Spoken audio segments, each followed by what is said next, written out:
पुराने जमाने की बात है। एक दूर दराज इलाके में एक गरीब सी बुढ़िया रहती थी। एक दिन वह सीधा शहर के सुल्तान सुलेमान खान के दरबार जा पहुंची। न कोई जानता था कि यह बुढ़िया वाकई आम औरत है या कोई जादू जानने वाली। बुढ़िया ने सुल्तान के सामने आकर कहा, ए मेरे मौला, मैं एक बेसहारा औरत हूं। रोजी कमाने के लिए रेत देखती हूं और सितारों का हाल बताती हूं, मगर लोग मुझे जादूगरनी और झूठी कहकर मारते पीटते हैं।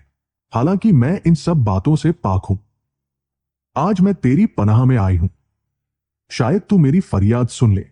सुल्तान सुलेमान खान को यह सुनकर रहम आया और फौरन मुनादी को हुक्म दिया कि बाजारों में ऐलान करे, जो कोई इस बुढ़िया को सताएगा उसे सख्त सजा दी जाएगी। कुछ दिनों बाद वही बुढ़िया फिर दरबार आई और दरबान से कहा कि सुल्तान से मिलना चाहती है। जब वो अंदर पहुंची तो सुल्तान ने पूछा, अब क्या हाजत है? बुढ़िया ने कहा, ए मेरे सुल्तान, मैं तेरे एहसान के बदले एक तोहफा लाई हूं। सुल्तान मुस्कुरा कर बोला, क्या बादशाहों को भी हदियों की जरूरत होती है? मगर बुढ़िया बाजद रही और कहा, यह तोहफा तुझे दुनिया के अक्लमंद तरीन बादशाहों में बना देगा। यह सुनकर सुल्तान चौंक गया। बुढ़िया ने खजूर की छाल की बनी टोकरी आगे रखी जिसमें एक बहुत बड़ी मछली थी।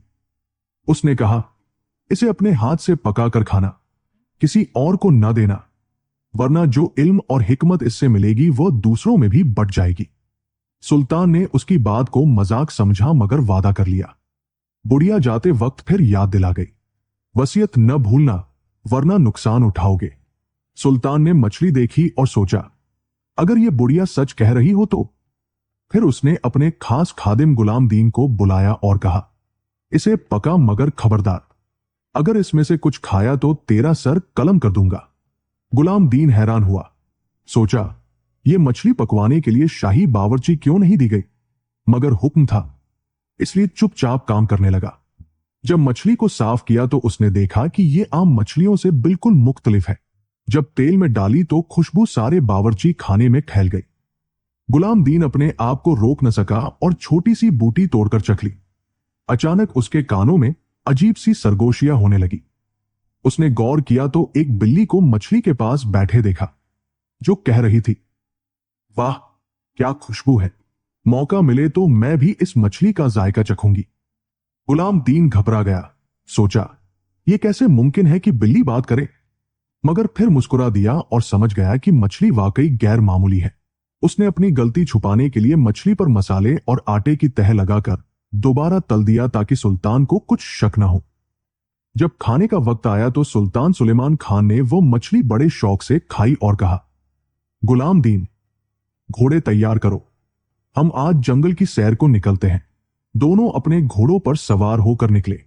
जंगल पहुंचे तो अचानक गुलाम दीन ने सुना कि उसका घोड़ा दूसरे घोड़े से कह रहा है, कितना अच्छा लग रहा है खुली फिजा में दौड़ना।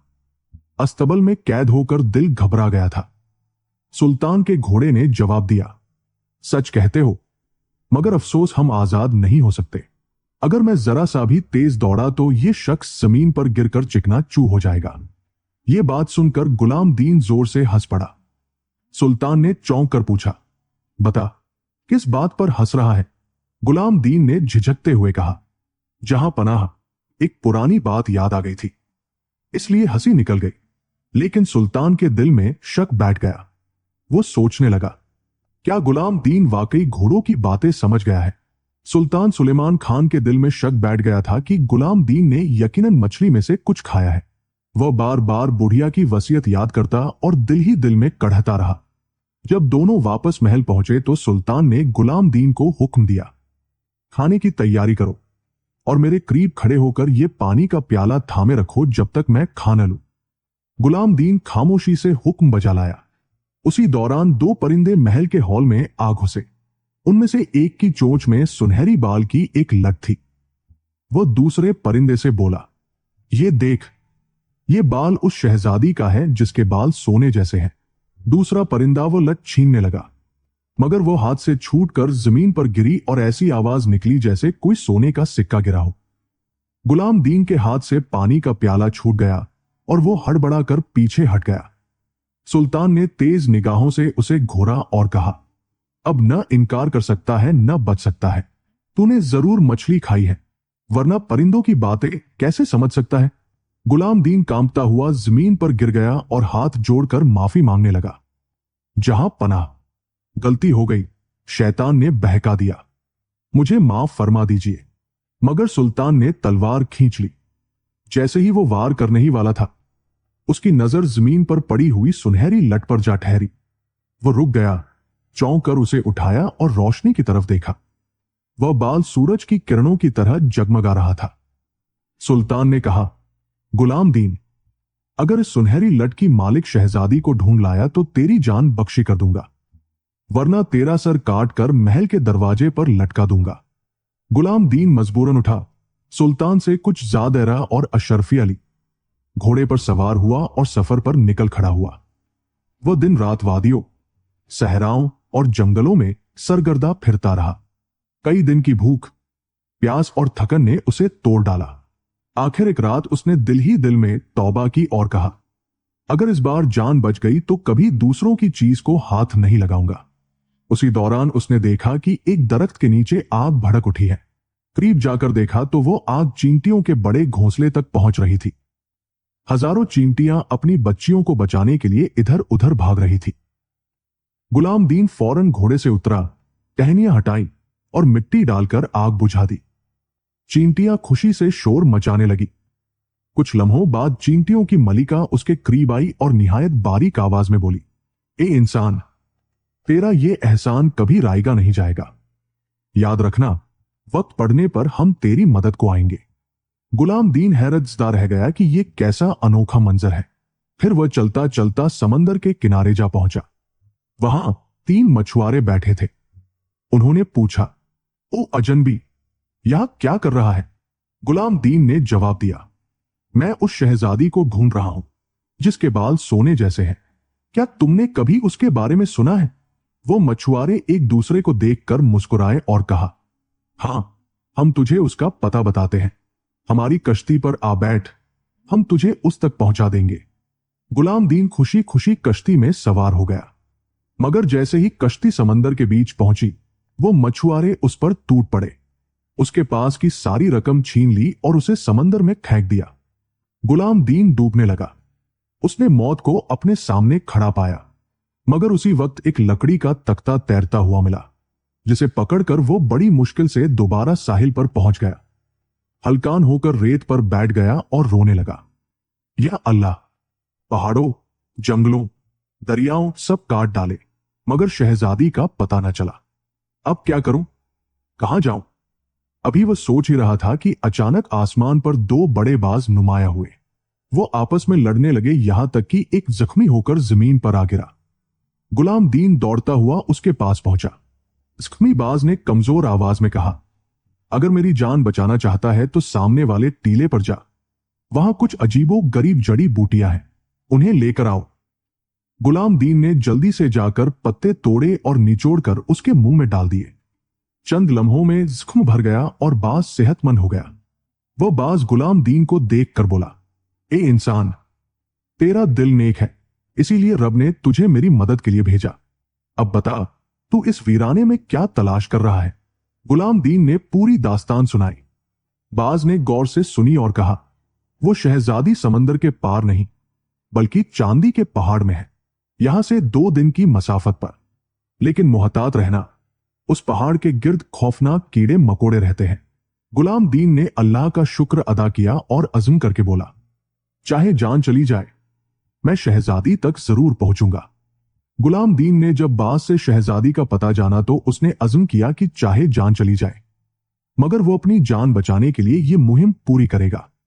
बाज ने कहा, अगर तू वाकई शहजादी यास्मीन के दीदार का ख्वाहिशमंद है तो सुन, मैं तेरे ऊपर से परवाज करता रहूंगा ताकि तुझे महफूज रास्ता दिखाता जाऊं। मगर मुहतात रहना, यह सफर आसान नहीं। गुलाम दीन ने बाज का शुक्रिया अदा किया और उसने वो बाकी जड़ी बूटियां भी अपने साथ बांध ली जिनसे बाज का जख्म भरा था। फिर वह आगे बढ़ा।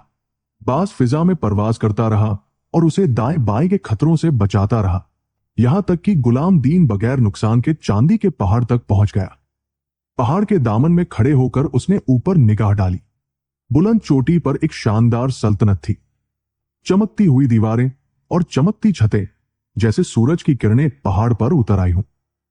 जब उसने लोगों से एक श्रेयशाही का पूछा तो सबने इशारा किया एक ऐसी इमारत की तरफ जिसके दरवाजे खालिस चांदी के थे। गुलाम दीन दरबार में दाखिल हुआ और बादशाह के हुजूर पेश हुआ। झुककर अर्ज किया, जहां पनाह, मेरा आका सुल्तान सुलेमान खान अपनी शादी के लिए शहजादी यास्मीन का हाथ मांगता है। मैं उसकी तरफ से रिश्ता लेकर आया हूं। मेरे पास शहजादी के लिए नायाब तोहफा था, मगर बदकिस्मती से सफर में लूट गया।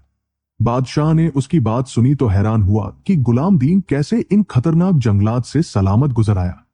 वह कहने लगा, अब तक जो भी यहां आया उसे हमारे गिर्द रहने वाले देवहीकल कीड़े मकोड़ों ने चीर फाड़ दिया, मगर तू जिंदा कैसे पहुंच गया, यह मेरे लिए भी मुआम्मा है। फिर बादशाह ने सख्त लहजे में कहा, अगर तू वाकई अपनी बात में सच्चा है और मेरी बेटी का रिश्ता चाहता है तो पहले एक इम्तिहान पास करना होगा। जा और 3 दिन के अंदर जंगल से 100 ज़मरद के पत्थर ढूंढ कर ला, फिर उन्हें सुराख करके एक हार बना। अगर कामयाब हुआ तो बात आगे बढ़ेगी, वरना तेरा सर तेरे धड़ से अलग कर दिया जाएगा। गुलाम दीन के कदम लड़खड़ा गए। उसने सोचा, यह कैसे मुमकिन है? इस जंगल में जहरीले सांप, बिच्छू और बड़े बड़े हशरात हैं। मैं तो एक ज़मरद नहीं ढूंढ सकता, 100 कहां से लाऊंगा? मगर मजबूर होकर वो जंगल की तरफ चल पड़ा। शाम तक एक भी ज़मरद न मिला। दिल शिकस्ता होकर वह बैठने ही वाला था कि अचानक किसी बारीक आवाज ने पुकारा, क्या तू वही नौजवान नहीं जिसने हमें आग से बचाया था? गुलाम दीन ने चौंक कर देखा तो सामने चींटियों की मलिका अपने लश्कर के साथ खड़ी थी। उसने गुलाम दीन से हाल पूछा। गुलाम दीन ने सारी कहानी सुनाई और कहा, अब मैं तबाह हो गया हूं। न ज़मरद है न वक्त, कल के बाद तो मेरा सर ही कलम हो जाएगा। चींटियों की मलिका मुस्कुराई और बोली, फिक्र न कर, तेरा एहसान हम पर कर्ज है। तू आराम कर, हम सब मिलकर तेरे लिए ज़मरद ढूंढ लाते हैं। फिर चींटियों के जत्थे हर सिमत दौड़ पड़े। जहां कहीं ज़मरद का पत्थर मिलता वो फौरन उसे लाकर अपनी कारकुन चींटियों को देते, जो निहायत बारीक हुनर से उन्हें सुराख कर देती। 2 दिन की मेहनत के बाद तीसरी सुबह जब गुलाम दीन वापस आया तो उसके सामने 100 ज़मरद का एक निहायत हसीन हार रखा हुआ था। वो हैरत और खुशी से रो पड़ा और चींटियों की मलिका का शुक्रिया अदा किया। वो हार लेकर बादशाह के पास गया। बादशाह ने जब देखा तो दम बखुद रह गया। उसने कहा, मैं मानता हूं कि तू वाकई गैर मामूली शख्स है। यह हार न इंसान बना सकता है न जिन। मैंने ये शर्त सिर्फ इसलिए रखी थी कि जो भी मेरी बेटी यास्मीन का रिश्ता मांगे उसकी अजमत और काबिलियत साबित हो जाए, और आज तूने ये साबित कर दिखाया। उसी रात बादशाह ने शानदार दावत रखी। दरबार में अमीर व वजीर, सरदार व शहजादे सब जमा हुए। जब सब बैठ गए तो कमरा रोशन हुआ और शहजादी यास्मीन चांदी के पर्दे के पीछे से नुमाया हुई। उनके सुनहरे बाल झलक रहे थे जैसे सूरज की किरणें बिखर रही हों। गुलाम दीन ने पहली बार शहजादी को देखा तो दम बखुद रह गया। वो इतनी हसीन थी कि हर देखने वाला शशदर रह गया। शहजादी भी गुलाम दीन को देखकर मुस्कुरा दी। उसके चेहरे की मासूमियत और बहादुरी ने उसे दिल ही दिल में भा लिया। बादशाह ने सबके सामने ऐलान किया, यह नौजवान दूर दराज मुल्क से आया है। उसने वो कारनामा कर दिखाया जो न किसी इंसान ने किया न जिन ने। अब ये मेरी बेटी यास्मीन के निकाह के लायक है। पूरे हॉल में तालियां बजने लगी। गुलाम दीन को जैसे नई जिंदगी मिली, मगर शहजादी यास्मीन के दिल में यह ख्याल भी जागजीन हो गया कि गुलाम दीन सिर्फ पैगाम लाने वाला है और जिसके लिए यह रिश्ता आया है वो सुल्तान सुलेमान खान है। इस ख्याल ने उसके दिल में एक अजब कशमकश पैदा कर दी। यास्मीन बड़ी गौर से गुलाम दीन की पूरी कहानी सुनती रही। उसकी आंखों में हैरत और दिल में मोहब्बत बढ़ती गई। आखिरकार उसने नरमी से कहा, गुलाम दीन, तुम क्यों ना हमारी सल्तनत ही में रह जाओ। हम दोनों निकाह कर ले और यहीं अपनी जिंदगी बसर करें। गुलाम दीन ने आजिजी से जवाब दिया, मैं तो एक खादिम हूं। शहजादों और बादशाहों जैसा मुकाम मेरे पास कहां। आलिया। यास्मीन मुस्कुरा कर बोली, एक गुलाम दीन, मर्द अपने अमल से पहचाना जाता है, अहदे या लिबास से नहीं। तुम्हारे अंदर की सच्चाई और बहादुरी ही तुम्हें सबसे बड़ा बनाती है। यह सुनकर गुलाम दीन का दिल भी पिघल गया। वह जानता था कि यास्मीन के दिल में उसके लिए मोहब्बत जंग ले चुकी है। जब काफिला सल्तनत के करीब पहुंचा तो यास्मीन ने धीमी आवाज में कहा, जान लो गुलाम दीन कि मेरा दिल सिर्फ तुम्हारा है। अगरचे तकदीर मुझे किसी और के साथ बांध दे, मेरा दिल हमेशा तुम्हारे नाम रहेगा। कसर पहुंचकर सुल्तान ने शहजादी को देखा तो उसके हुस्न से दंग रह गया, मगर यास्मीन ने अपने दिल पर बोझ महसूस किया, क्योंकि सुल्तान मोटा ताजा और खाने पीने में गिरक रहने वाला शख्स था। वह तन्हाई में अपने कमरे में जाकर रोने लगी और खाने पीने से इनकार कर दिया। उधर सुल्तान ने गुलाम दीन को हुक्म दिया, बाग से कुछ मीठे संगतरे लाकर दो, लेकिन उसने खुफिया तौर पर अपने एक सिपाही को इशारा किया कि गुलाम दीन को रास्ते ही में खत्म कर दो। जब गुलाम दीन बाग में दाखिल हुआ तो सिपाही ने अचानक पीठ में खंजर घोंप दिया। गुलाम दीन चीख कर जमीन पर गिर पड़ा। यास्मीन ने महल की बालकनी से यह मंजर देखा तो दिल दहल गया। सिपाही वहां से भाग गया। यास्मीन दौड़ती हुई बाग में पहुंची। अपने पास रखी हुई जादुई पौधे की पत्तियों का रस निचोड़कर गुलाम दीन के लबों में डाला। अल्लाह के हुक्म से गुलाम दीन की आंखें खुल गई और जख्म फौरन भर गए। अब वह पहले से भी ज्यादा परकशिश और वजीह लगने लगा। यास्मीन ने कहा, आओ गुलाम दीन, हम भाग निकलते हैं इस जालिम सुल्तान के चंगुल से पहले कि वो हमें पकड़ ले। मगर जैसे ही वह दरवाजे तक पहुंचे, सुल्तान अपने लश्कर के साथ सामने आ गया। उसने गुस्से में कहा, यह कैसे मुमकिन है कि तुम जिंदा हो? जरूर ये लड़की जादूगरनी है। मुझे वह जड़ी बूटी फौरन दो ताकि मैं भी जवान और हसीन हो जाऊं। यास्मीन ने कहा, मैंने सारी पत्तियों का रस गुलाम दीन को पिला दिया है, अब कुछ बाकी नहीं। सुल्तान ने चीख कर कहा, झूठ बोलती हो, और सिपाहियों को हुक्म दिया कि मुझे जख्मी करो और फिर वही दवा पिला दो। चुनाचे एक सिपाही ने सुल्तान को तलवार मारी, मगर जब पत्तियों को निचोड़ा गया तो कुछ भी न निकला। सुल्तान जमीन पर तड़पता रहा और बलाखिर मर गया। यह मंजर देखकर सिपाही आग बगुला हुए और गुलाम दीन पर हमला करने लगे। इतने में महल की एक खादिमा दौड़ती हुई आई और चिल्लाई, रुक जाओ, ये तुम्हारे नए सुल्तान हैं। गुलाम दीन दरअसल साबिक सुल्तान के छोटे बेटे हैं। उनकी वालिदा महल की बांदी थी, इसलिए पुराना सुल्तान ने उनका वजूद सबसे छुपा दिया था। मगर उनके बाजू पर वही निशान है जो हमारे सुल्तान के बाजू पर था। अब जबकि पुराना सुल्तान मर गया और कोई वारिस बाकी नहीं, तो गुलाम दीन ही तुम्हारा असली सुल्तान है। यह सुनकर सब सिपाही झुक गए और एक आवाज में बोले, जिंदाबाद हमारे सुल्तान गुलाम दीन। कुछ ही दिनों बाद गुलाम दीन का निकाह यास्मीन से हुआ। दोनों का रिश्ता न सिर्फ मोहब्बत पर कायम हुआ बल्कि इंसाफ और अदल पर भी। गुलाम दीन को अल्लाह ने कई बेटे और बेटियां अता फरमाई। उनकी नस्ल की पहचान सब्ज आंखों वाले शहजादे और शहजादियां बनी। उनके अहद में रियाया खुशहाल हुई, इंसाफ आम हुआ और हर तरफ सुकून और बरकत का दूर दूरा रहा। यूं गुलाम दीन और शहजादी यास्मीन की कहानी खुशी और कामयाबी के साथ मुकम्मल हुई।